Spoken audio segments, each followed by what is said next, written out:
Just like every other podcast. What is up, everybody? Welcome back to the show. I hope everybody's having an all right night. It's kind of coming down out here in Texas right now. So big old storm I'm in right now. So if the power goes out, you guys know what happened.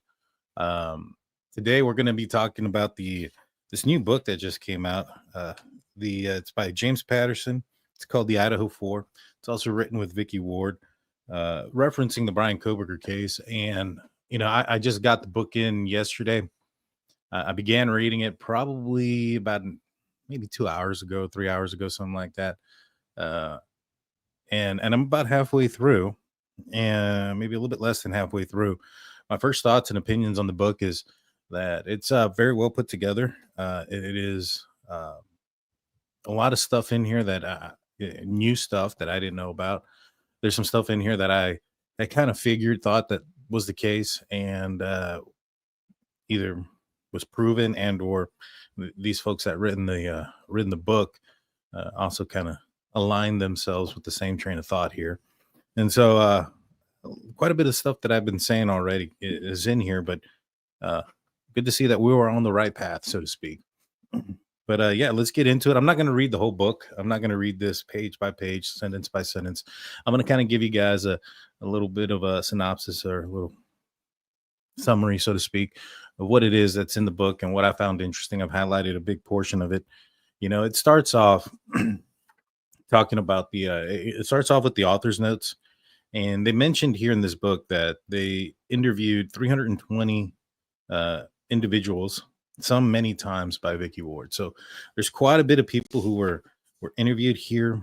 It talks about they spoke with Chief James Fry, who was retired, but gave his time and shared his insight on dealing with most horrific crime of his career.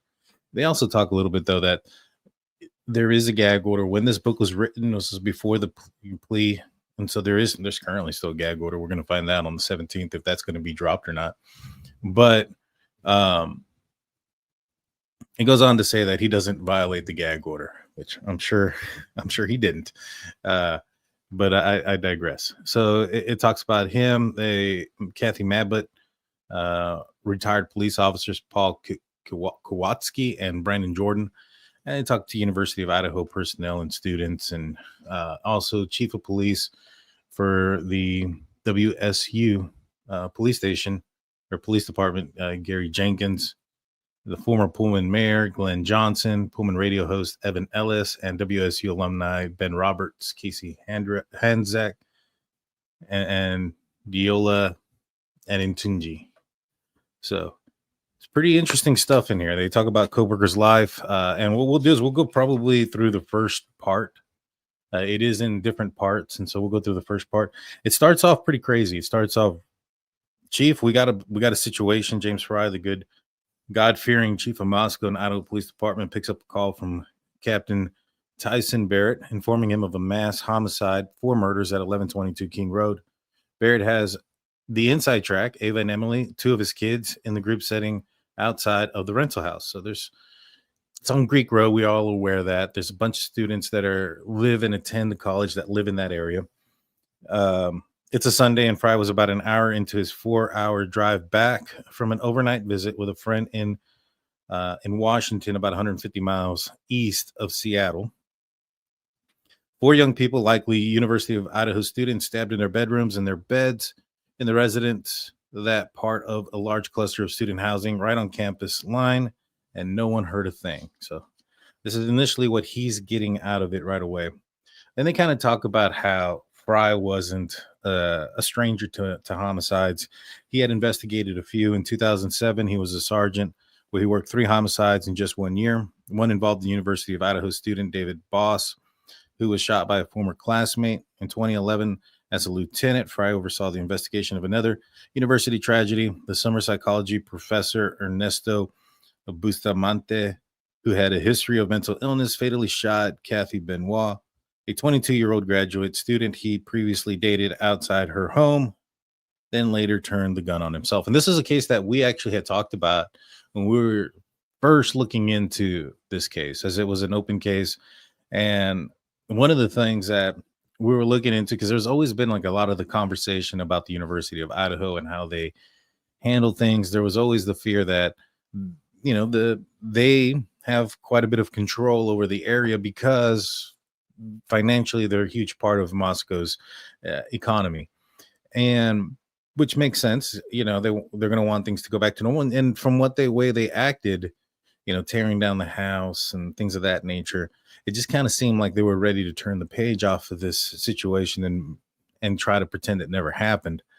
And in this situation with Professor Bustamante, there was reports. They reported him. Other students reported him to the faculty, and the University of Idaho didn't do anything because they didn't want it to look bad against them. And so, yeah, interesting to note that Chief Fry was a part of that investigation, but he wasn't the school that they reported things to, right? He was just the guy that was investigating it after the fact. Goes on to say that although all of his experience, that they know that this is a job that's probably too big for Moscow to handle. And so without the help in a rural area like this, which is an interesting word, in a rural area like this, there's general view that it's all hands on deck. That's the same terminology that Bryan Kohberger used when he was writing his essay. He said they wanted to assist rural areas with cloud forensic based whatever. And so, I took it as a dig, rule when he said that, because I felt that he was it sounded like it was a dig at that time in the PCA. And then we find out later that he had applied in the spring for the police department there in Pullman. He ended up getting turned down. It says it in the book as well.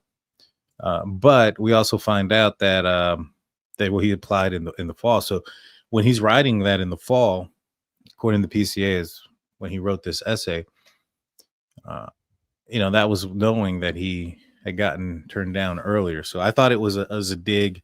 It's interesting that they use that terminology here, but maybe I'm wrong. He's going to need support from the state, probably the FBI. Goes on to say, have you reached out to Bill? He asked, referring to the county, veteran county prosecutor Bill Thompson, who has never lost a case. And technically, he still hasn't, Technically, he won. He got a conviction in the Bryan Kohberger case. I know two of the families feel confident in this, and they were happy. I know two other families weren't. They felt that this was injustice, or perhaps a get out of, well, it's not get out of jail free card, but get out of the death penalty card. That's for sure.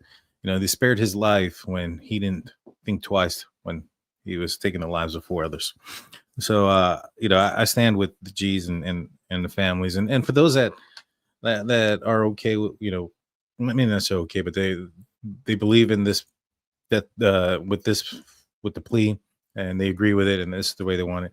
Nothing against them. I mean, that's, justice is different for everybody, right? And to me, I'm not anybody to look at a father or mother of a person whose life was taken so brutally and try to tell them what justice is. You know what I'm saying? And so for some, this is enough, and for others, it's not.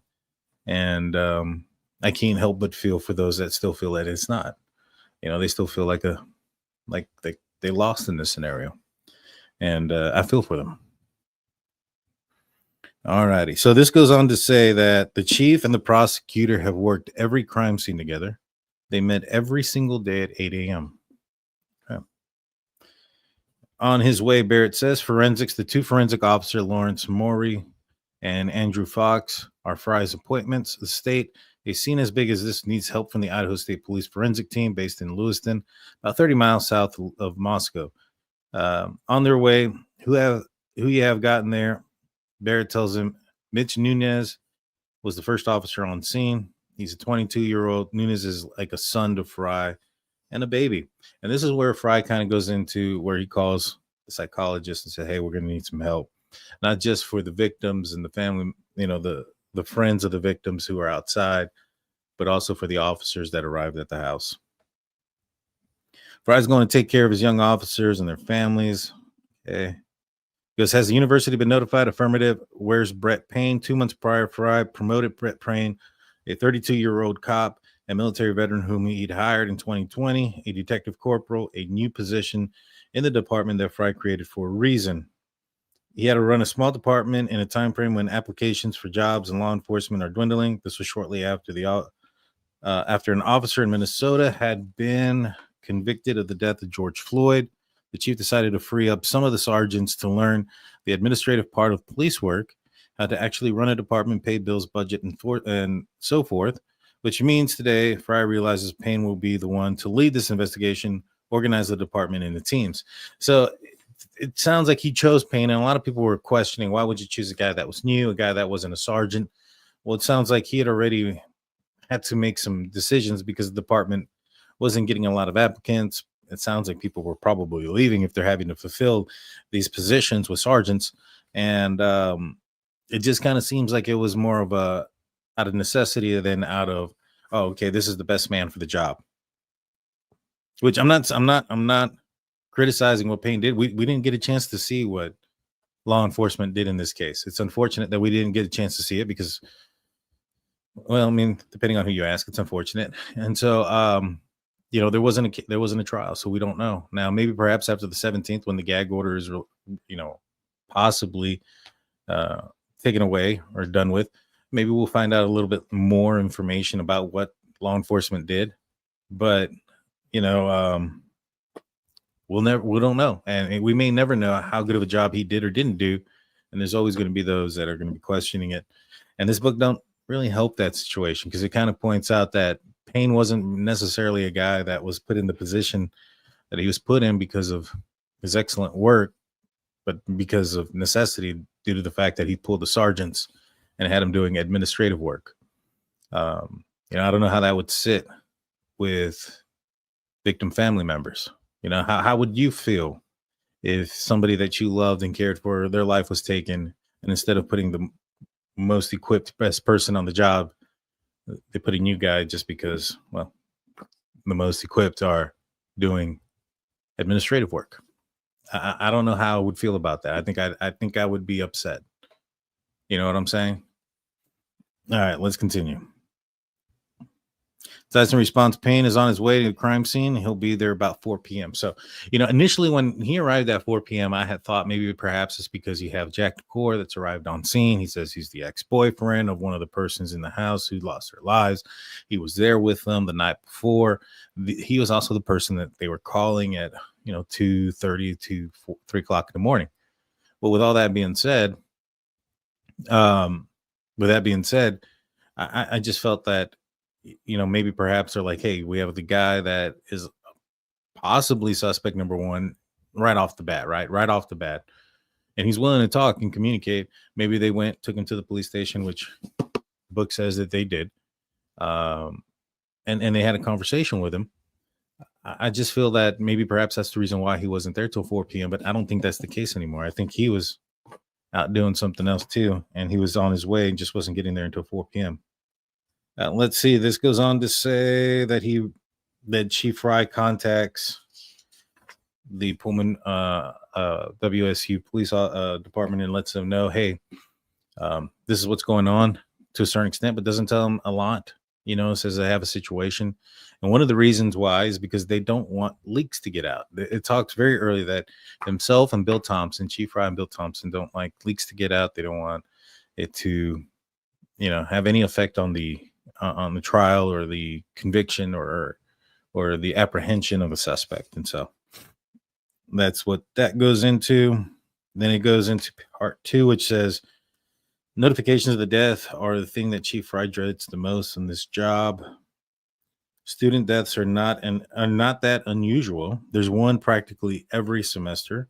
Typically, it's a result of a car accident that occurs during the long drive most kids take to cross the state in treacherous conditions in the winter. But it goes on to say basically that kids die in the University of Idaho apparently once a semester, at least one every semester. And it's fairly true. I mean, there's been a lot. I've been following the news out there in Idaho because of this. And there's been, I think, ODs, another person, suicide. It was weird. It is true that they have practically at least one every semester. Insane. Let's see. It goes on to say this brings up another young man who had died and how Chief Fry had kind of got upset at the community. It was a guy named Joseph Weirderick or something like that nature. I'm just gonna call him Joseph because I can't pronounce his last name. And he had stumbled across. Um, he'd been walking for like 8 miles, fell into a river, got out, and froze to death. And what apparently had happened was he had stumbled onto a couple of people's property, and people refused to call 911, those type of things.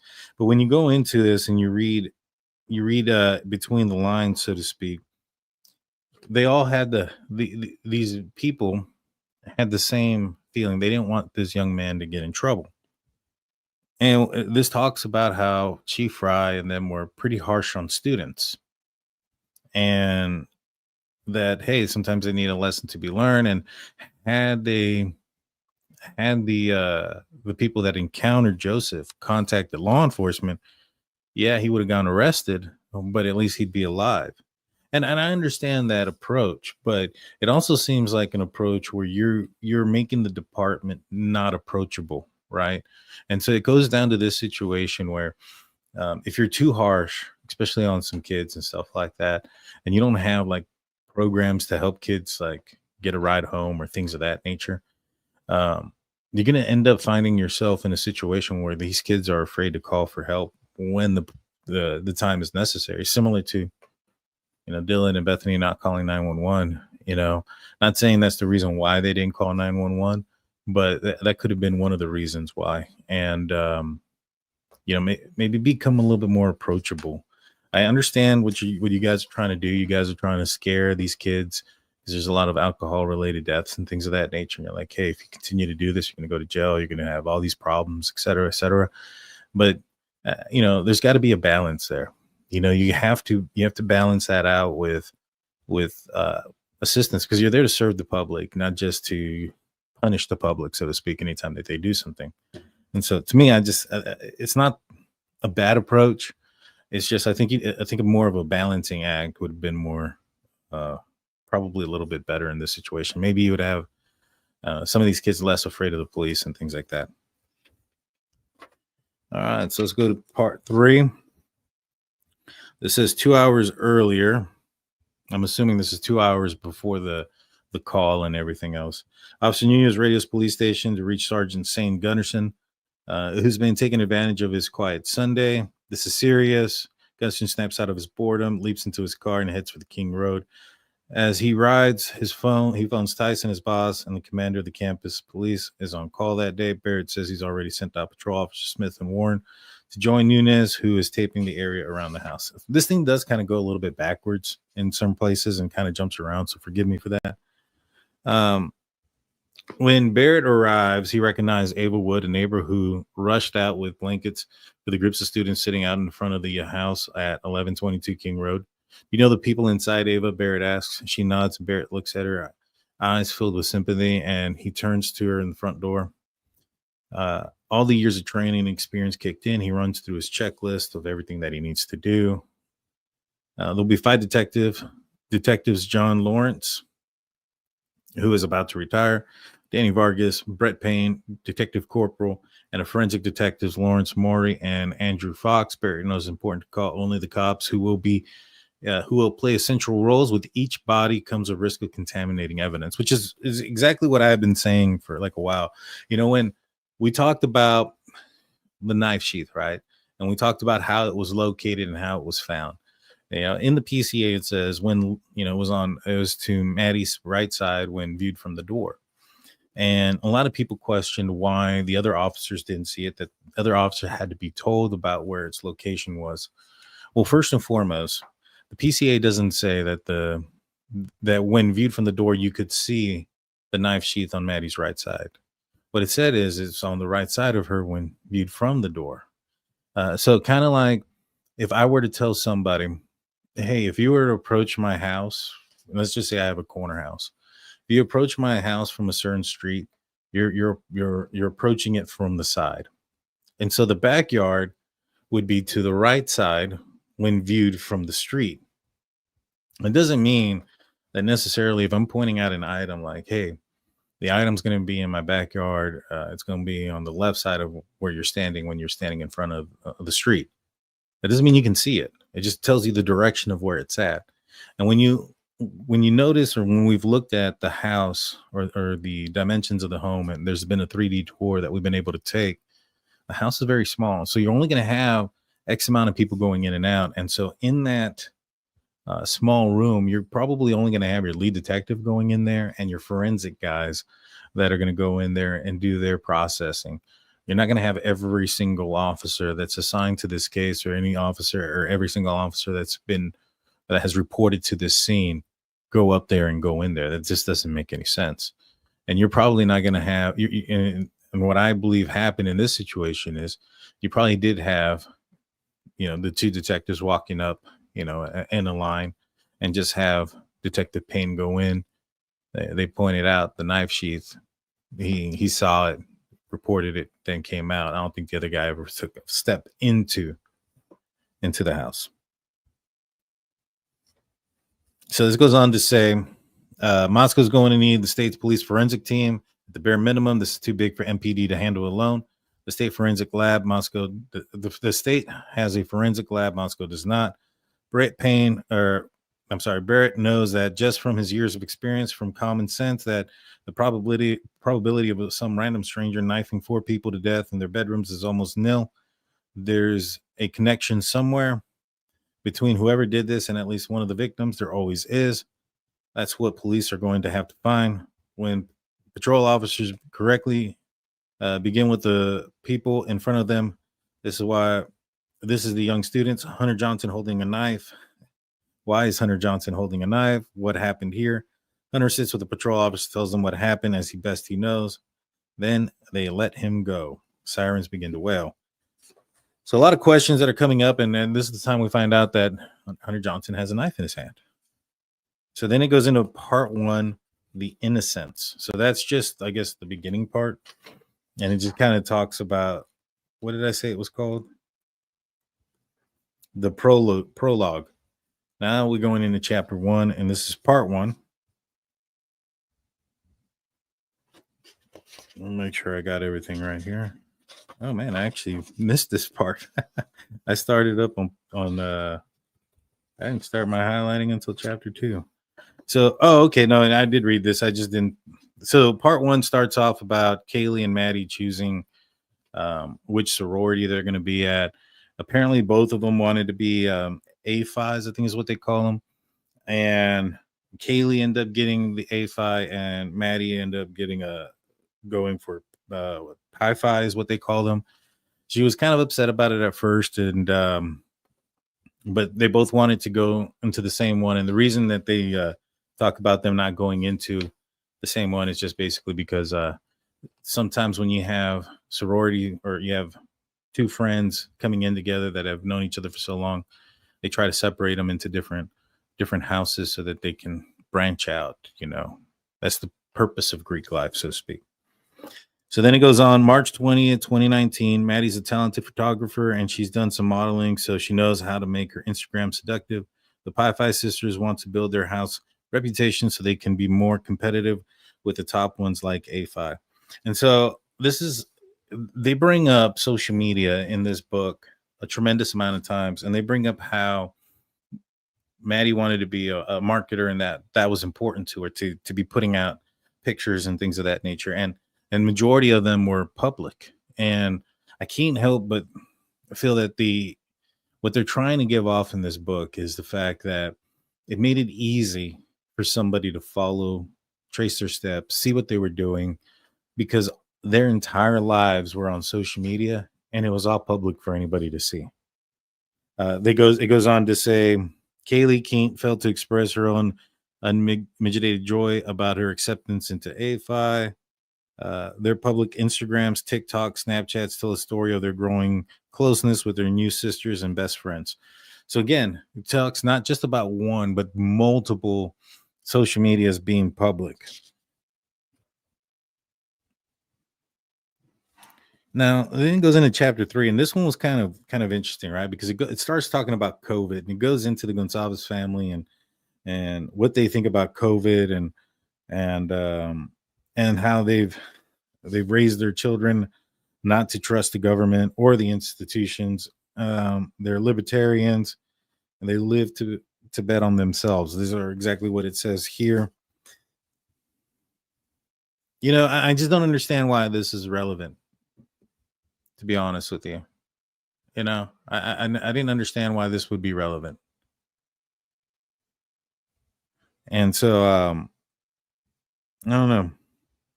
He thinks the university is making a mistake by not letting the kids go back. So does Kaylee. Paying to college classes over Zoom is bad enough, but bills keep coming in from AFI.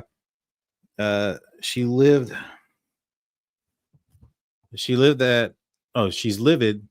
that she and her A5 sisters are paying to live in dues for a house they're not allowed to occupy. She ends up contacting the president. They end up having a discussion, and she tells him, hey, you don't cut back. Why are we paying for things that we're not allowed to live in? They're doing their classes at home. They're back at home. I completely understand what she's saying. They end up telling her, hey, there's nothing that anybody can do. You're going to have to pay your dues. There's a live in and a live out fee regardless. And reluctantly, it says that she ends up, when school starts back in session, she goes and she's very vocal about the social distancing stuff and not wanting to be a part of it and things of that nature.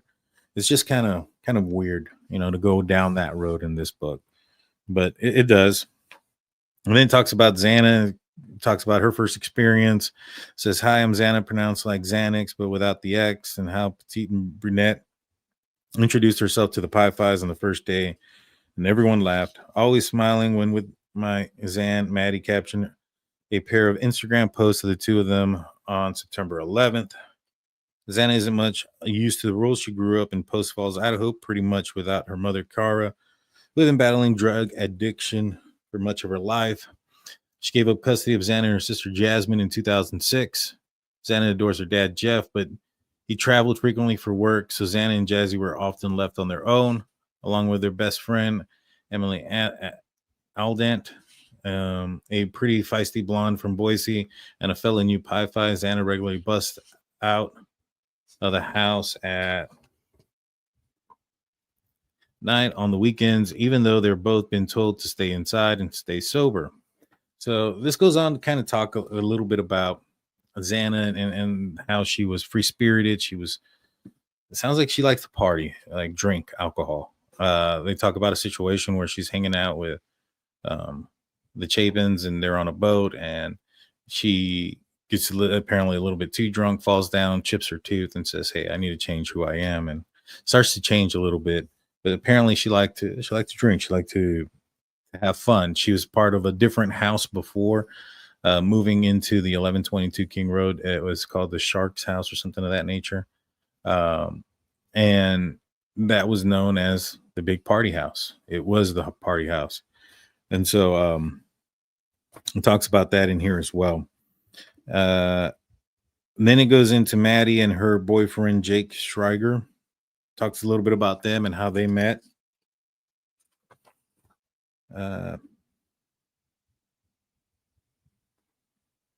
Yeah, so there's not really anything there outside of, the guy chased her for a while and she finally gave in. And I don't know, their first date, he forgot his wallet. It's a pretty cute story. I'd recommend reading it. The next one talks about, this is in Moscow, Idaho in fall of 2021. Family breakfast is Kaylee's conscientious effort to maintain her bonds with her four best friends. Kaylee is cooking in the kitchen with her off-campus apartment at the White. So when they move back home or back to Moscow because of the COVID restrictions being released, Kaylee ends up moving into the apartment complex actually next door to 1122 called the Whites. And it isn't until just that semester that Kaylee and I believe Maddie just moved in as well into 1122. Xana, Bethany, Dylan, most of them were brand new there. It was just their first semester, if not all of them. It's pretty crazy. Helping Kaylee out in the kitchen is her boyfriend since middle school, Jack Decor. Like Maddie, he came to the U of I mostly because he wanted to be with Kaylee. Jack living off campus in a house close to Kaylee with a bunch of his Beta Theta Phi fraternity brothers.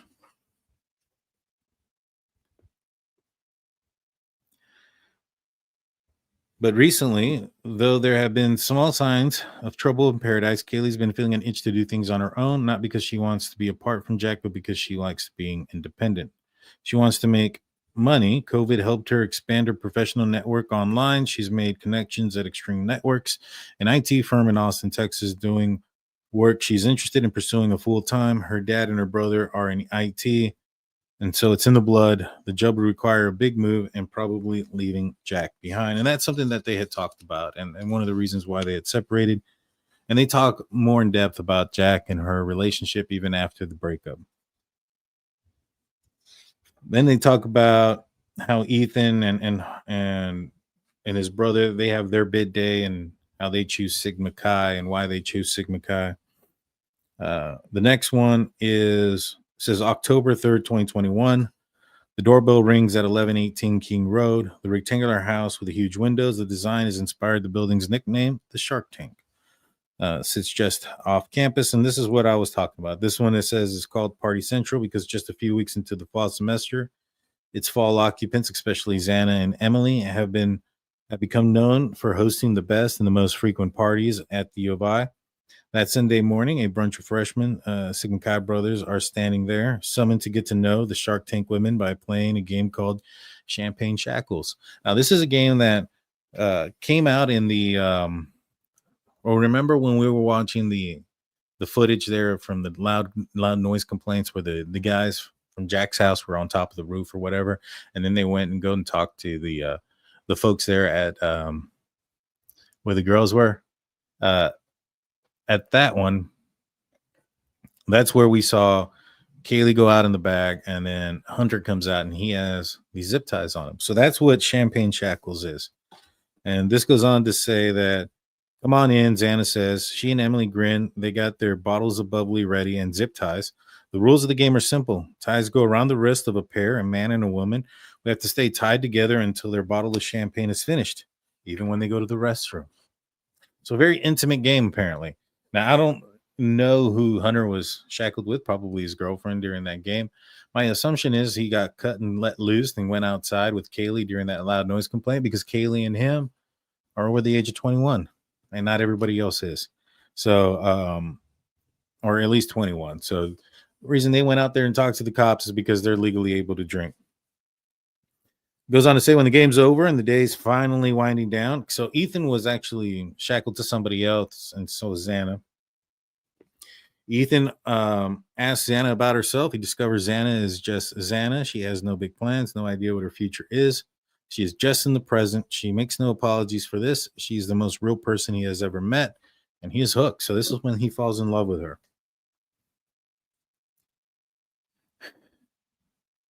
In the midst of all the music and the dancing, the talking, he noticed that Xana gets some work done by passing her assignment books around and insisting each person take a stab at writing a paragraph. Her spirit is infectious. That's funny. That's funny. I'm not going to lie. That's funny. In early 2022, it starts to become unclear as to whether when Ethan arrives and when Ethan leaves 118 King Road, does he actually go home at night or does he sleep over in Xana's room? Now, this is important because this means that before Xana ever moved to 1122, Ethan was a part of her life and Ethan was spending most of his time with her. It sounds like this is continuing to be the case. It's going to continue to be the case when he moves into 1122. So for those that wonder, hey, Ethan's car was there, Bryan Kohberger going in, that was something that wasn't unknown to him. That's not true. It sounds like Ethan was there quite a bit. In fact, it affected his studies. He actually was not staying or sleeping at the Sigma Chi building anymore, or the Sigma Chi house, because his grades had dropped. That can happen when a young man's in love and, the girl has his attention more than the studies. And so that kind of just also makes me believe that, yeah, he's probably was spending a lot of time there. And Bryan Kohberger was out there as often as we believe he was. He probably would have known that. He probably would have known that this is a man, 6'5", 6'4", big man, that's there, drinks, spends the night. So it's not going to be a surprise to him, in my opinion. All righty. So now we're going on into chapter 9. We're moving right ahead. So this goes on to say, let's see. Okay, so this is a situation where where Xana tells her best friend's mom that she has a boyfriend. This happens in the middle of the night. She gets scared. And so, but it ends up being nothing. And it kind of talks about how Xana, her mom wasn't in her life and her dad was moving around a lot. And she started like not have anybody like during winter breaks and stuff like that. So she hung out with her friend's mom and her friend's family, Emily. And then eventually after she met Ethan, that it started to turn that way. That's who she was going to be hanging out with mostly. Let's see. Because it goes down here. It says, Xana said, "Where are you going for winter break?" Xana shrugged and said she didn't know. Her dad, Jeff, may not be home. She didn't know his new girlfriend, and she didn't much like her room in the basement. That Christmas, Emily invited her home to Boise to hang out with her parents. And so this is how she became close with them. Then in the next chapter, it talks about just kind of Ethan and Xana and how their love was growing and how they were signs there of Xana, who had no plans for her future. Now all of a sudden was like, maybe perhaps she didn't know what her future had, but that Ethan was going to be in it. And she really wanted to make that work. And that's when Kim's here, because she ends up going out there, and this is the scenario where I was talking about, where she fell off, she stepped wrong off the boat or something, chipped a tooth. And this is where she's like, I want to, change myself. This is when she was boating with the Chapins. And in this paragraph, or in this chapter, it says changes are ahead in the upcoming fall semester. Xana's moving out of the Shark Tank into the rental house on King Road. All right, July 31st, 2022. The room is spinning like it often does when Xana has one or too many White Claws, which she has had today out on the lake. She falls flat on her face, feels the pain immediately, looks in the mirror. She's chipped her front tooth. Damn, she turns to Emily, so upset. And not because it's going to cost money to fix the tooth. I don't want to be this person anymore. She tells her understanding friend. Xana is well aware of her reputation as a free-spirited girl in their core friend group. Xana and Ethan, Emily, Hunter Johnson, Josie, Lyndon, Peter, and Ethan's triplet siblings, Hunter and Maisie. But she wants to change that. Xana wants to grow up. She wants to be someone who fits into the world of Ethan and his parents. And so, a good positive role models and persons coming into her life. And it looked like things were just going really well for her. She's starting to figure out things, and it's just unfortunate that some coward like Bryan Kohberger had to come into their lives and ruin things. You know what I'm saying? June 2022, Maddie can hardly believe it when Kaylee walks through the front door of 1122 King Road. She's pulled it off. Here they are in their senior year, finally get to live together. Everyone also knows which room she put the letters of her name in the window, and her signature pink cowboy boots sit on the still. Maddie's vanity is just behind. When it's dark, the lights are on, and anyone walking by can see her putting on her mascara. So that's a big problem, right? It sounds like she kept her blinds open, and people could see her doing her makeup if you were walking behind the house. And that is where they believe that Bryan Kohberger had parked most of the time. So yeah. Maddie took over the King Road lease from a graduating Pi Phis, and she pulled together a great group of her family away from family, perfect for a year of transition, which was going to be Jake graduated and is back home at Boise, but their plan was to make it through the year. And this is Maddie and Jake Jake Schroeder together long distance. They speak every night. At 8, Maddie has been meticulous about keeping her appointment a source of amusement for her new roommates, who are not all now moved in. Zen is taking the room on the main level. Of course, Maddie invited Emily too, because Xana and Emily are almost inseparable as Xana and Ethan, but Emily had already made plans to room with Josie, her childhood friend from Boise, next door at the Whites building, where her boyfriend, Hunter Johnson, also rented an apartment.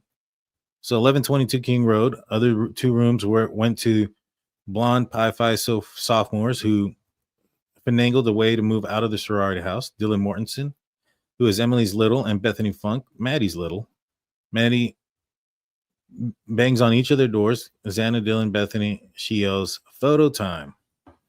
So I know a lot of people were saying that maybe they didn't know Dylan or Bethany, They were kind of like maybe the new people that were there, the outsiders, so to speak, because they were younger.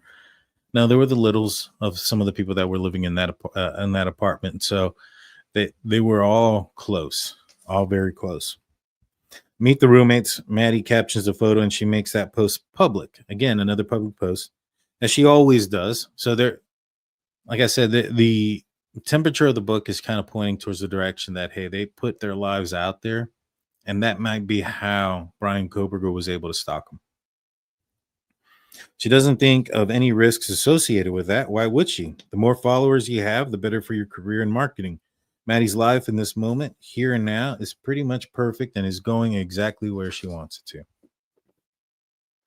Now it goes into chapter 3 and it talks about Emily's dream. And this one's kind of weird because this is obviously, I would assume, is after the murders, but they throw it in here before the murders and in between some of the other writings that happened before the murder. See, after this, it goes into chapter 14, which is September 2022. So again, before the murder. So just kind of weird, but bear with me.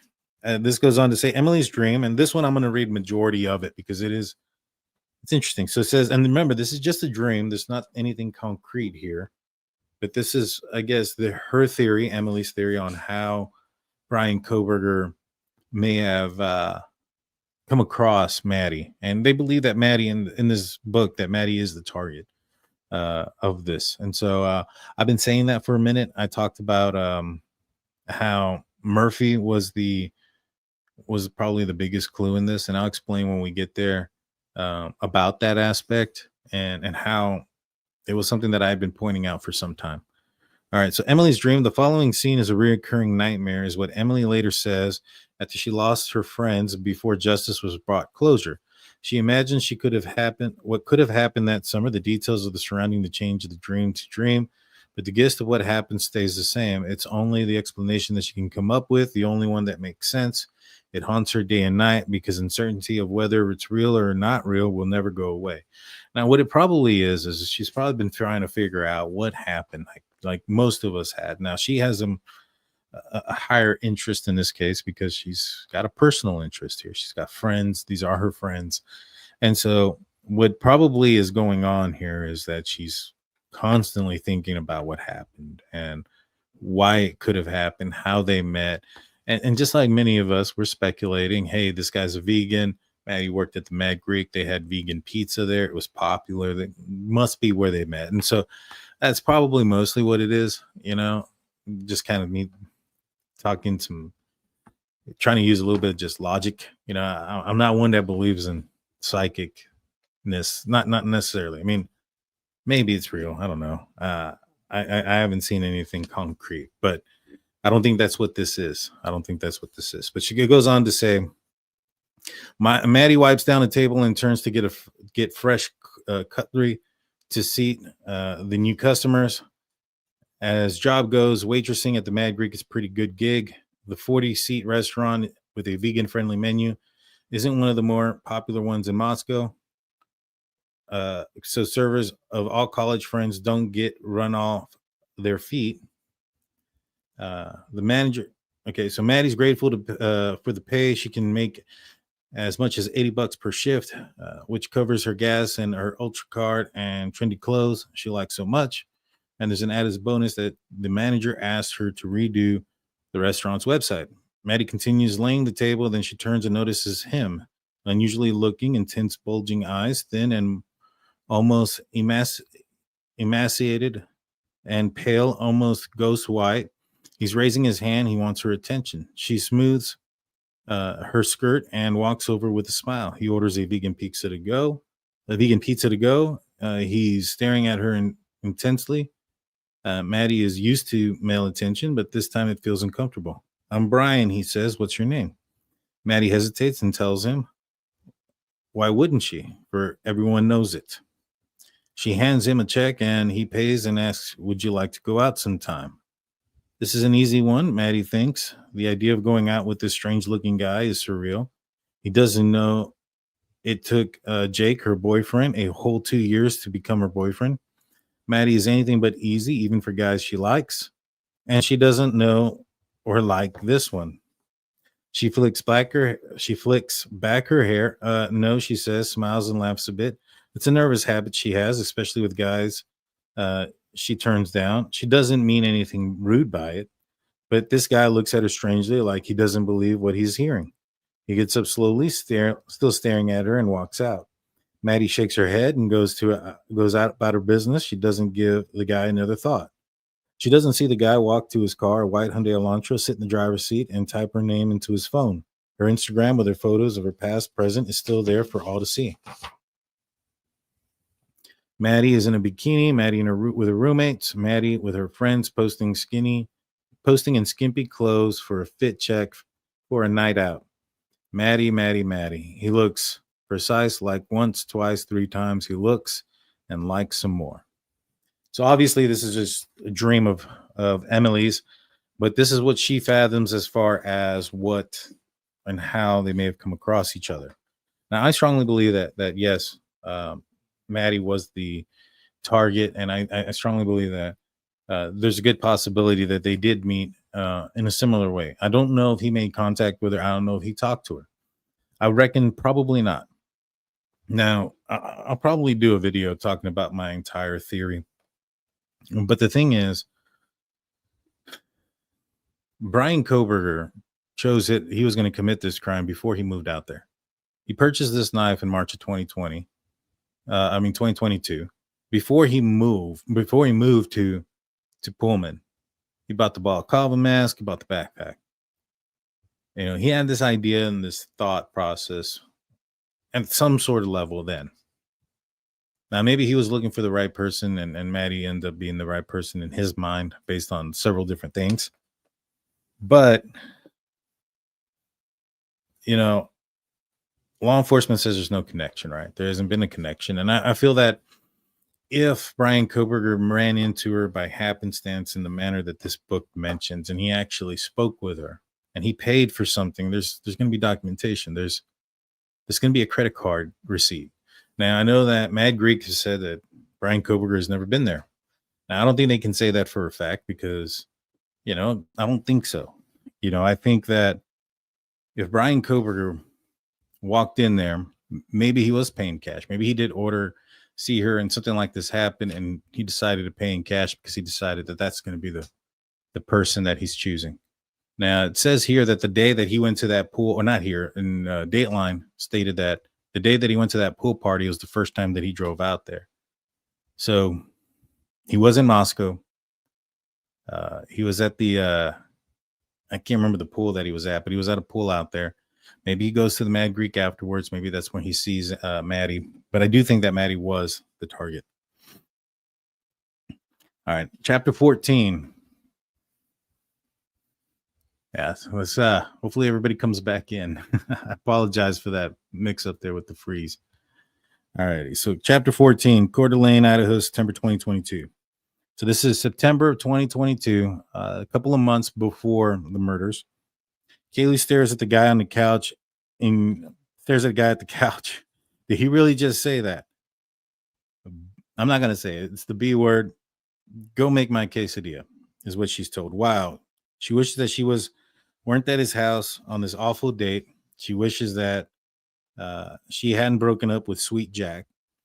Maybe she'd been too hasty. Kaylee has erased him from nearly all of her social media posts. Normal protocol for when couple break up. Jack never have ever used the B word. She later told her older sister, Olivia, never. He couldn't even be mean or distant or after she broke up with him. If he felt any pain or animosity, he didn't show it. He's just kind, sweet, gentle. He still swings by the King Roadhouse every few days to pick up Murphy, their golden doodle. Goes on to say the truth is that Kaylee still loves Jack. Kaylee's internship with Extreme Networks and the IT company in Austin has turned into a full-time job that she now squeezes around her classes in January. She's headed to Texas to work there on site. Kaylee's an independent woman. She makes good money from Extreme Networks and from her tips at La Casa Lopez, a Mexican joint in Moscow. So Kaylee did have another job there in Moscow. I hadn't known about it. I didn't know where she worked. I knew she worked yes, for tips out there in as a barista, maybe. I think that's what Steve had mentioned when she was back home in Coeur d'Alene and Rathdrum. But while she was out there in Moscow, she worked. It sounds like it was as a server at La Casa Lopez, Mexican restaurant. All right. She looks at this dude one more time. What a prick. You can make your own quesadillas. She gets up, she grabs her purse, and she walks out. On the drive home, she looks forward to the weekend back on campus and reenacting the scenes with her new roomies. She can already see Xana roaring with laughter and Maddie wirily throwing her hands in the air. Yes, she thinks she will have plenty to say about it when she tells them. Kaylee will cry, pretending to be exasperated. Why is there always so much drama around you? All righty. September 1st, 2022, Xana is waiting on her dark blue Honda for Karen, Emily's mom, at the little airstrip in Pullman, Moscow Regional Airport. She's excited. She wants to show her progress to the woman she considers her mom that she never had. Just a 10-minute trip to Xana's new place. Xana shows Karen the room in the main level on the 1122 residence.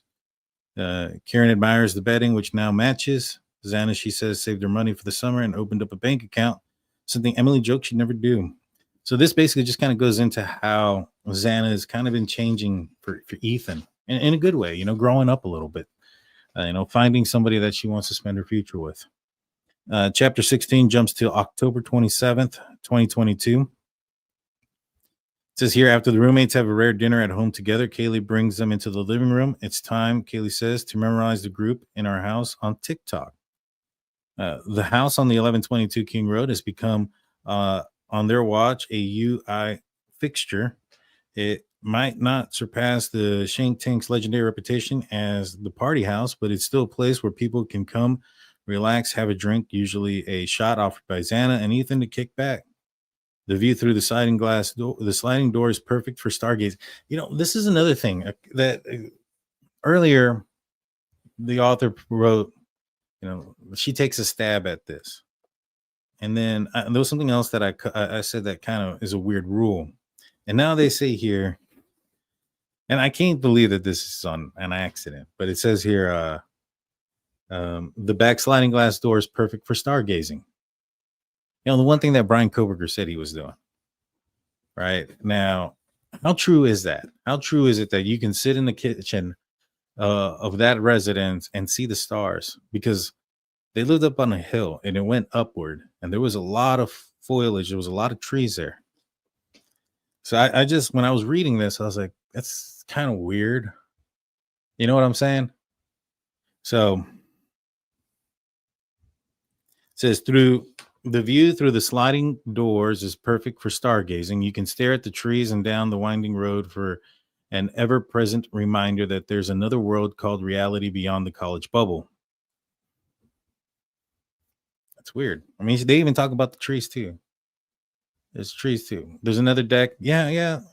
Let's see. The view through the sliding glass doors. Maybe they're talking about Kaylee's room, but how many of the parties are going to be happening in Kaylee's room? How much of the parties happening at Kaylee's room as much as what's happening in the kitchen? And where if you look through the windows, you can see the solo cups and all the stuff, right? That's where the parties were. They weren't up in Kaylee's room. So to me, it's weird. Even if you're talking about Kaylee's room, like, hey, yeah, you can stargaze. One thing that Bryan Kohberger brought in. I don't know. I just thought it was weird. In just a few weeks, Kaylee will graduate and leave to begin her new journey in the real world. In anticipation of Thanksgiving, when Olivia will be back, she's spending most of her time in Rathdrum and taking many of her classes remotely. They come up with a cooperative screenplay, the roommates pretending to be each other. And we've seen this on TikTok where they go back and forth like, oh, I'm such and such and so and so. And they're pretending to be each other. The next chapter goes into November 5th, 2022. So they're getting closer and closer to the date of the incident. And on this weekend here on November 5th was Parents' Weekend for, I believe, the University of Idaho Stacy and Jim Chapin, they've gone down to see the twins or the triplets. And on their way out, they high-five each other saying, hey, we did a good job. Friday, November 11th, 2022, the residents of the 1122 King Road start pre-gaming around noon for the Pi Phi formal. Maddie poses for a photo with Dylan, then Kaylee poses with Dylan. They both post photos on Instagram. So this is important because a lot of people were like, hey, how did Bryan Kohberger know that Kaylee was back or any of those things? Was there anything posted on the internet? There was. On Friday, November 11th, there was stuff posted. Now, it says here after the 10th on the documents, that's when Kohberger stops using his credit card. Then it also says he started to use forensic stuff to erase things off his computer. Would that be because on the morning of the 11th, there was a post online with Dylan and Maddie and with Dylan and Kaylee with Dylan, and that those things come online? Could this have been, all right, there it is? You get what I'm saying? Like, could that have been what maybe all right, the people that he's interested in are in town, or they're all together, something to that nature. I don't know. Goes on to say 6 p.m. out on the back deck, Maddie films a video of the Chapin brothers, Emily and Xana, shotgunning their drinks. She closes with a cameo of herself pretending to look ladylike in shock. It's funny.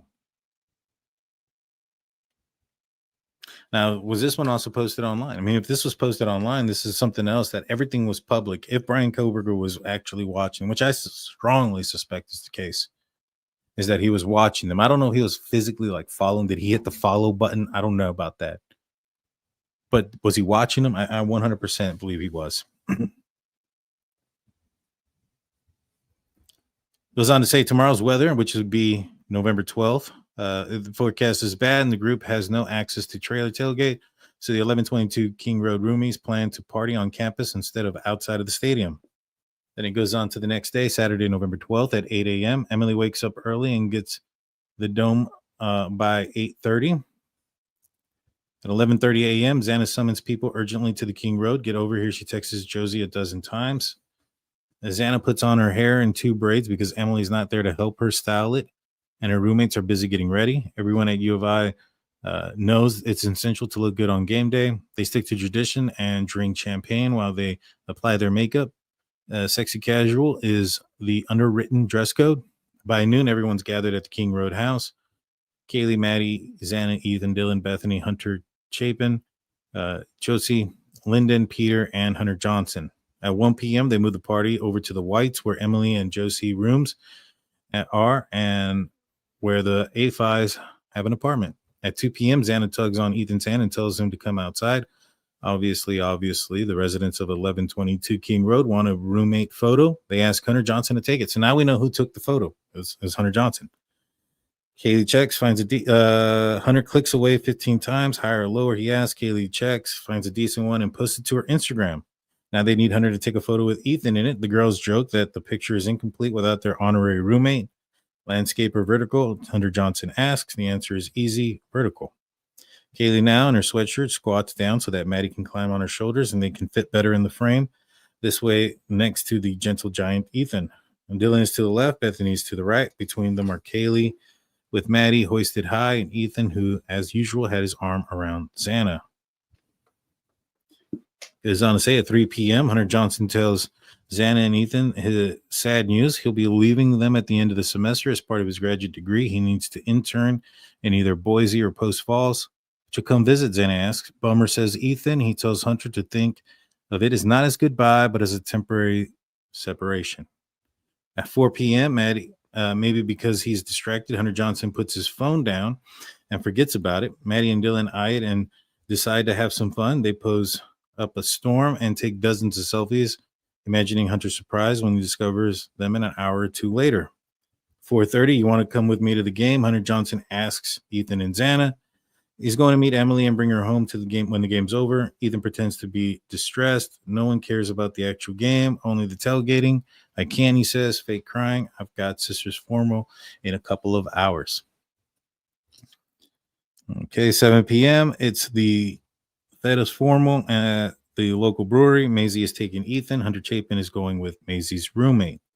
9 p.m. Once the formal is over, Maddie's brothers try to persuade her to keep partying with them, but Maisie is tired. She asks her brothers to drop her off at the sorority house. At 9:30, the Chapin brothers go to the Sigma Chi party, fraternity house on Nez Perez Drive across the field from 1122 King Road. Xana is already there. Now, I know that I think there was some court documents and things that indicated that Xana was there with Bethany already, that Bethany had gone with her. Okay. Man, and I hate to do this, but because of my screen freezing, I know I had a couple of things starred earlier today when we first started. I don't know if those things are going to be there still. It doesn't look like it. So for those that had any questions or comments that put in super chats or things of that nature, I sincerely apologize. When it reset everything. It doesn't show me anything from before then. All righty. 10 p.m. The fraternity party is in full swing, and Ethan wants his friends to enjoy it with him. Where are you? Ethan texts Hunter Johnson and Emily. Emily is in bed asleep, exhausted, working from the football game, and Johnson texts Ethan that he'll be over when she wakes up and doesn't feel comfortable leaving her behind. 11 p.m. Ethan tries to get his sister. He texts her, "You are so lame." He hates being separated from her. Maisie doesn't see the text until the next day when it's too late. Sunday, November 13th at 12 a.m. In downtown Moscow, Kaylee and Maddie are together. They jammed inside the Corner Club. The Corner Club is always packed, but on game day, it's heavy. A team of kids from Greek life work there, discreetly watching anyone who's getting sloppy, might need to get help getting home. One of them is Adam Lauda, friend, fraternity brother, and roommate of Kaylee's ex, Jack. At 1:20, the best friends have had enough. They're tired and hungry and more than a little bit inebriated. I told Adam everything Maddie says of Kaylee's quandary. With Jack, Kaylee throws up her hands, concerned that Maddie has overshared with Adam, the guy behind the bar. He wasn't working that night, though. You know, there's some things that aren't 100% accurate in this book. I'll be honest with you guys. Most of it is. You can't get everything right. I don't expect anybody to get everything right. But I thought he wasn't working that night. The friends serve as they make the 8-minute walk to the main street where the grub truck is always parked.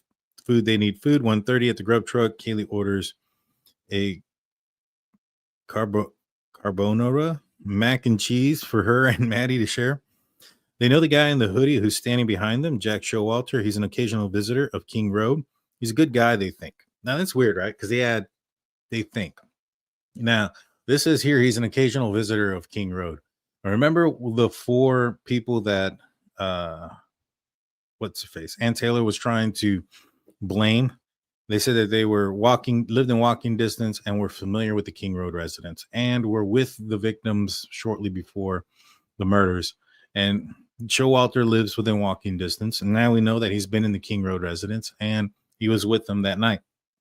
So I wouldn't be surprised if he ends up being one of those people that were named or were to be named that had an alibi. He had an alibi, and remember, there's no evidence that any of those guys had anything to do with it. There was a long shot that Bryan Kohberger tried and failed at. All right. The girls, and it says something weird too. It says the girls flirt a little with him. Kaylee asks if he's interested in going to another party somewhere, but he's tired. Speaking of, so are they. It's been a long day. They need a ride home. Kaylee texts a designated sober driver. That's not quite what I heard. So, I don't know. Maybe Showalter, they flirted with him too, I guess. I don't know. But I could have sworn the story that I got was they had asked Jack to continue to party, and he was tired, and he wanted to go home. And he went home, and the girls stayed there and then decided to go to the grub truck.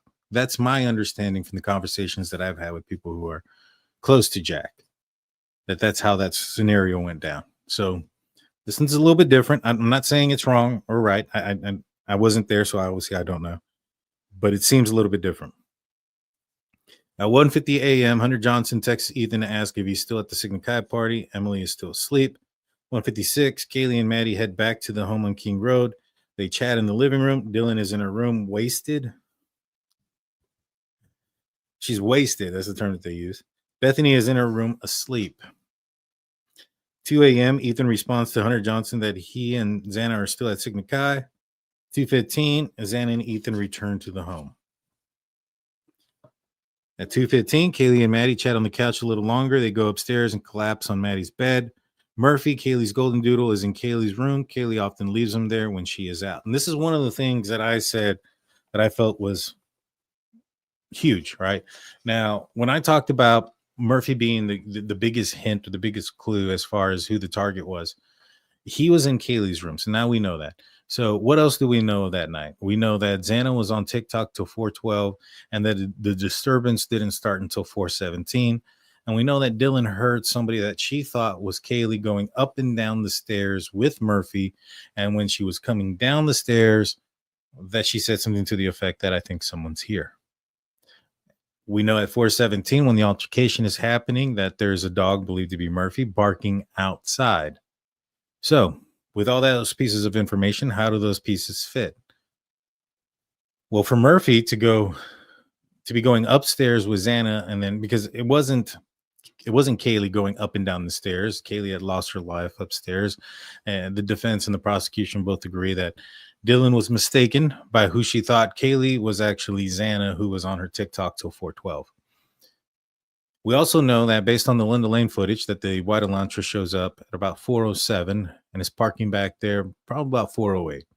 So we can assume that the person that was inside that vehicle is inside of the house around 4:09 the latest.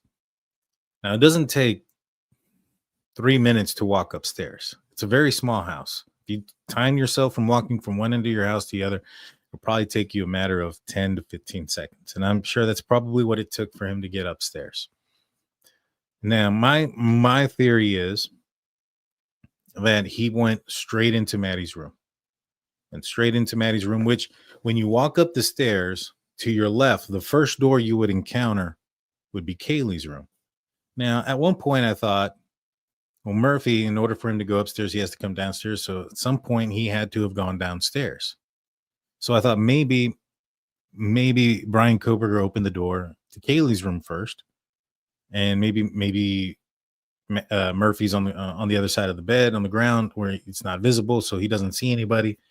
He leaves the door open. That's the one thing that we also know. Back sliding glass door was left open. Kaylee's room was left open. Maddie's room was left open. Xana's room was left open. So one of the things that we can figure out is that one of the MOs is that this killer, when he walks in, he touches things as very little often as possible by opening the door once and never touching it again. And so if he went up and he opened Kaylee's door first, I would have thought then, all right, well, Murphy would run downstairs, and that's how Murphy gets to Xana, and then Xana has to get out of bed and then go upstairs. But the problem is that Xana's on her TikTok till 4:12. So if Bryan Kohberger is opening the door at 4:09 to Kaylee's bedroom, and Murphy's bolting out of there shortly after that, he would have been down in Kaylee's room or in Xana's room before 4:12. All right. So my thoughts are he walks up the stairs. He obviously sees that room, but it's closed. Goes into Maddie's room, opens the door, sees two people in there. It's dark and there's no lights. So he attacks. And from the sound of it, he attacks Kaylee and leaves her unrecognizable. So I know a lot of people are going to say, well, Kaylee was there. Why would he check Kaylee's room? There's no way in the world that he would have known that that's Kaylee. That could have been any number of the roommates that were in that house sleeping with her. And it could have been somebody that wasn't even part of that house. That could have been her best friend that was having a sleepover. And so he gets up and he goes and checks on Kaylee's room. Now, at this point, Murphy would have heard a lot of what's going on. He's probably probably waiting at the door. And as Bryan Kohberger opens the door, Murphy bolts out. Now, this is about 4:12, 4:11, right? He bolts out and he runs downstairs. He runs into Kaylee's room. Now, Bryan Kohberger doesn't know where the dog is running. I don't think he's going to go run after the dog. That could alert a lot of people, especially if he makes a lot of noise. The dog might alert somebody. And so my thought is he's probably going to stay up there. So he stays up there. Murphy runs in at 4:12. Now, the actual altercation isn't heard until about 4:17. So that's about 5 minutes. My assumption is she maybe called Kaylee or something of that nature. Maybe she had to get up and get dressed, put on a shirt or something. But she then gets up and then takes Murphy back. Now, as she's walking back, she sees the back sliding glass door. And maybe she can see that Kaylee's door is open. It just has a weird sense. Back sliding glass door open. Kaylee's door is open. I think someone's here. Turns around and hauls back. And I think that this is, I think that there's, when she's going up the stairs, in my opinion, I think there's a confrontation there where she turns around and takes off because Murphy doesn't follow her into Ethan's room. Murphy runs and bolts outside. So something startled them both for them to turn around and take off. Right. And Murphy runs outside. We know that because the testing from the dog barking outside was from outside. I know some people are saying maybe he was on the balcony on the third floor. Who opened the balcony door on the third floor for Murphy to go in and out, and who closed it? It doesn't make sense. So he goes out the back sliding glass door and he's barking outside at the same time as there's an altercation at 4:17 a.m. From what I understand and what it says in the book, he attacks Xana as he's entering into the bedroom and she falls down. And then Ethan doesn't wake up throughout this process. He stays asleep. From what I understand and from what the book says too, there's that he's attacked in his sleep. So for those that are questioning like Dylan and Bethany, Xana lost her life in the same room that Ethan was in and he didn't wake up. And there's not blaming anybody or anything like that. But what I'm trying to say is the noises that were made, the audio from 50 feet away didn't capture people screaming for their lives or anything like that. It wasn't anything that would have alerted even a sleeping person inside the same room to wake up. It just seems that Dylan's probably a light sleeper and was woken up based on what she had heard. And it was confusing to her because the sounds aren't consistent with what you would think you would hear when you hear somebody taking a knife to 4 people. You expect that to be a screams or something of that nature, and that's not there. It's not there on the audio. People argue with me in the comment section all the time. Oh, they must have yelled, they must have kicked, they must have screamed. And I'm like, I don't disagree that that's what most people would think. What I'm saying is that there's audio from 50 feet away that don't capture that. So take it for what it is. But Murphy is in Kaylee's room. It says here, for the time that Kaylee tells her friend that she's unsure what she's going to do with her ex, Jack DeCour.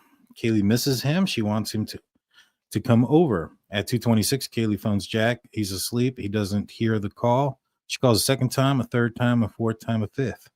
2:44, Kaylee calls Jack a sixth time. Then Maddie phones him 3 more times. He sleeps through all of them, blissfully unaware of the imminent danger. 2:52 p.m. or a.m. Kaylee tries Jack one last time. At 3 a.m., Emily wakes up at the Whites. So too does Josie and Lyndon. Josie realized she left her phone in her car. She goes to get it. It's foggy out. She thinks it's dark and quiet. When she comes back, Hunter Johnson gets up and locks the door to the apartment. He doesn't know why. He's never done that before. He and Emily go to sleep. No one thinks to text Ethan or Xana. They assume everyone is asleep. It's pretty creepy, pretty crazy that sixth sense, so to speak. I just mentioned a little while ago, I don't believe in psychics and stuff like that. And yet you have a little bit of a sixth sense here going on. So maybe it is real. In fact, Xana is awake and scrolling through TikTok. She orders DoorDash from Jack in the Box in Pullman, the only place that's open, at that hour. At 4 a.m., Xana's food arrives. It ought to be the ordinary end of an ordinary game day, except for Maddie, Kaylee, Ethan, and Xana. It isn't. 4:17, Dylan is in her bed, drifting in and out of fitful post-game day sleep. The walls of the bedroom are so paper thin that the that earlier Dylan could hear almost everything Maddie and Kaylee and Ethan were saying as they chatted on the couch in the living room. Next thing she hears is a familiar stomping as they go up the stairs. She can dimly hear music from one of their bedrooms. That's interesting, right?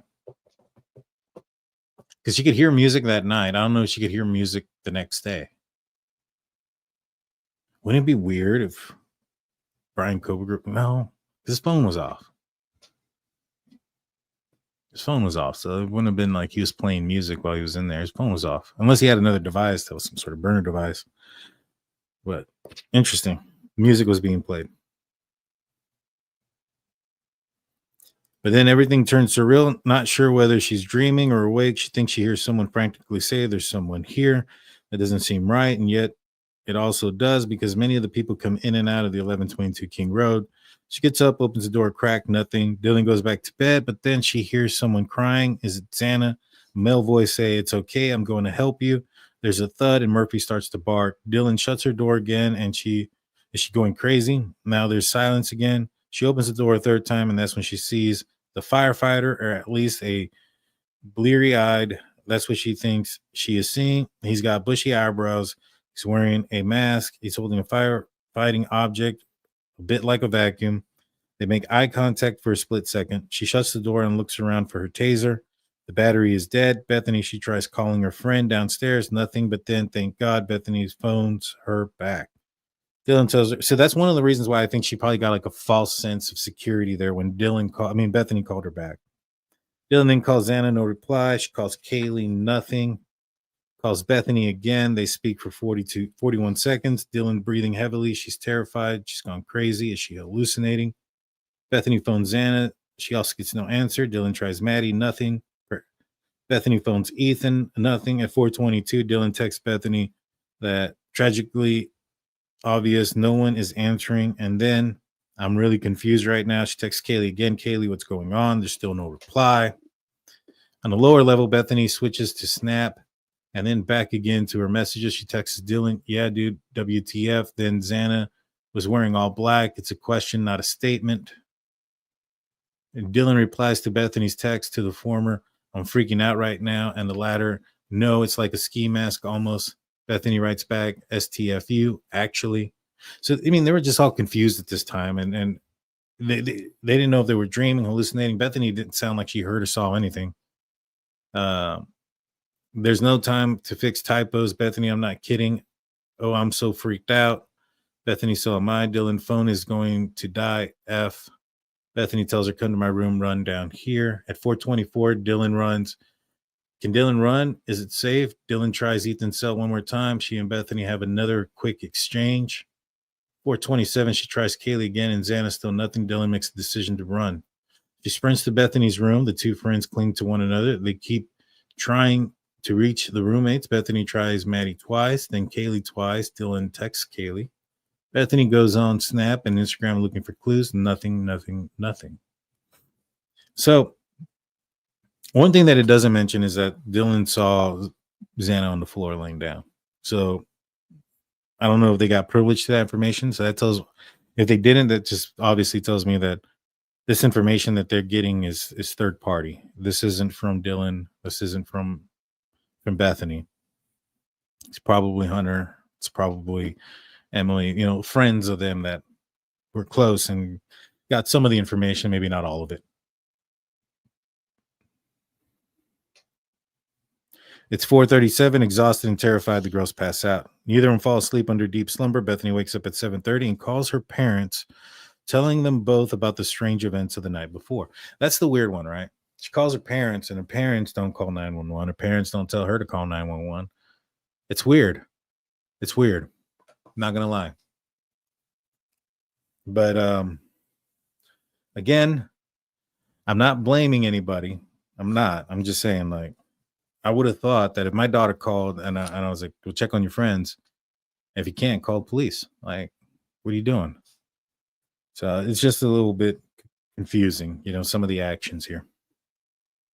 But again, I'm not blaming them. There's nothing they could have done. Even if Dylan called 911 that night, the only thing that could have possibly been changed in this is that Bryan Kohberger could have gotten caught in the act. could have gotten caught while driving away with the murder weapon. You know, those type of things. Outside of that, I mean, their lives, in my opinion, were gone before Bryan Kohberger walked out of that house.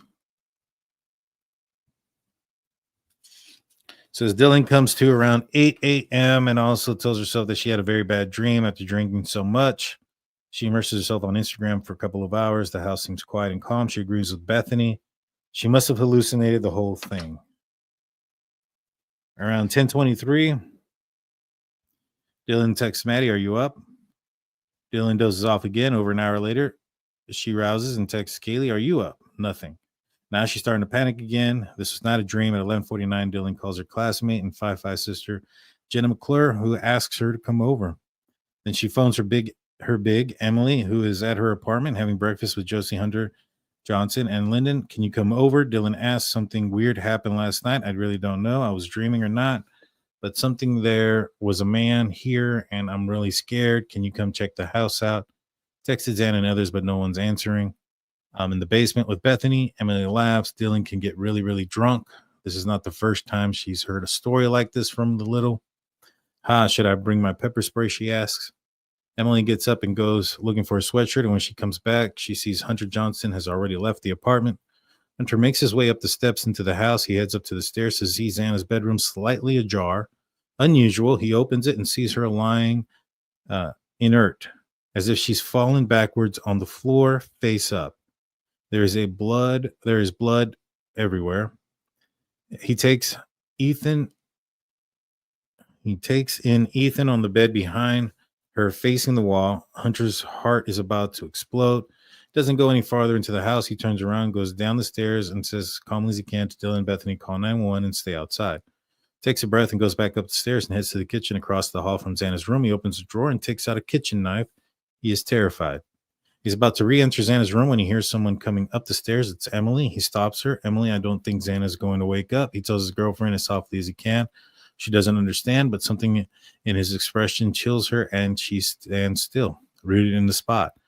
"I'm going in to take their pulse," he says, knowing they're already too late. But he goes in anyway, and after he's done that, he checks the closets for any sign of the murderer. There is none. Emily has gone downstairs. He follows and waits for the cops in the living room. Hunter doesn't know if Kaylee and Maddie are even in the house, but he fears the worst. The devil has been inside the 1122 King Road, and he has no idea why. All righty, guys. And I think that's going to be where we get to a stopping point for today. That's going to be all of part 1. In part 2, which I've kind of gone into already, it talks more about Bryan Kohberger, his past, his family, his friends, and man, this guy is a guy that we're going to find out has broken into a number of houses over the years and has gotten proficient at manipulating people and figuring out a way to get people out of their homes so that he can go inside. It's crazy the stuff that they get out. And so tomorrow we'll go through part 2. This is probably going to take us 4 episodes. I've already created a playlist, and so we're going to go through it. This, like I said, is going to take about 4 episodes to go through. And that's just part 1 and the prologue. And at this point, what we know is that, you know, these young ladies put their lives out there on social media and stuff. And it sounds like the folks that wrote this book think that that was an avenue for Bryan Kohberger to watch them, to study them, to follow them, and ultimately take their lives. And it's very sad. It's very heartbreaking to hear from the families, like how they found out. Many of them was hours later. With Maddie's mom, you know, she was getting into town. They called her, told her to go to the station. You know, I think the same thing with Mr. Kernodle. And they said, hey, they said the exact same thing to both of them. There were 4 victims of a homicide, and your child was one of them. I think the same thing happened to the Chapins. You know, it took forever for them to call. And then with the Goncalves family, they kept calling and getting nothing and nothing and nothing. And then until finally a detective showed up saying, hey, there are 4 victims and your daughter's one. So crazy stuff. Again, I apologize for those that had thrown in a super chat. I'm gonna go back. I'm gonna bring those up in the next episode tomorrow. Dan, your wife is a queen. Give her a foot rub. She definitely is a queen. What does she do? I'm kind of nervous. So thankful for your calm, respectful reporting. I appreciate that. Steven, thank you, Daniel. I appreciate you guys. Thank you so much. Yeah, it is a heartbreaking book so far. I haven't gone through all of it.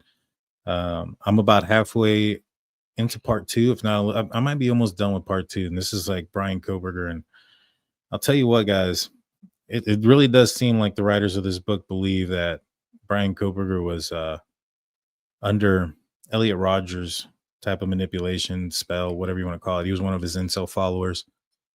They claim he's a virgin in the book. And so interesting stuff. And we'll go through it all tomorrow. Please hit the like button. Please hit the subscribe button. Can we stop saying Kohberger and Gilter, please? Maybe. I mean, to me, Kohberger isn't so I'm the one that coined the term Kohberger, guys. I came up with it. Me, Hyman, Blue was November. I made it live here recently. I want to say it was November like 21st, 2023 when I came up with it. Me, Hyman, and Blue just got tired of saying pro Kohberger. We weren't trying to say anything negative. We just got tired of saying pro Kohberger. So we just kind of combined them and just said Kohberger. So if you believe he's innocent, it's a Kohberger. But it wasn't something that was supposed to be derogatory. Gilters is I mean, I know some people see him as a derogatory comment. I think it's unimaginative. To be honest with you, it's Gilters. It's so uncreative.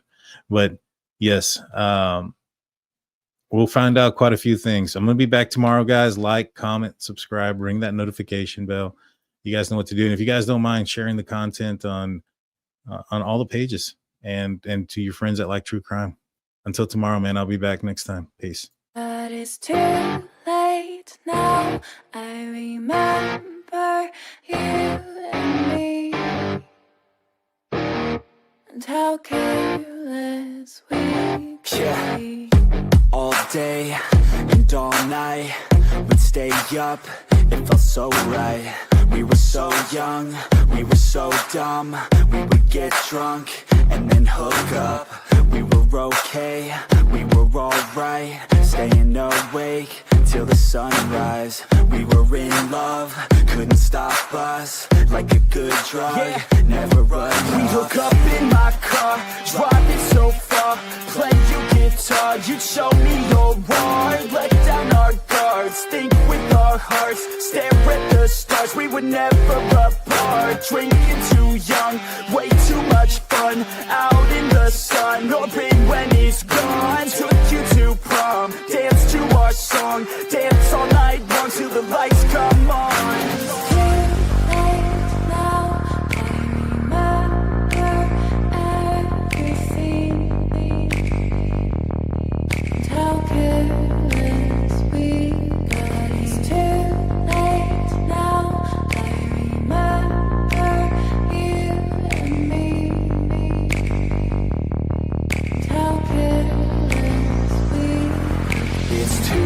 Late now, I remember everything, and how careless we could be, and how careless we could be.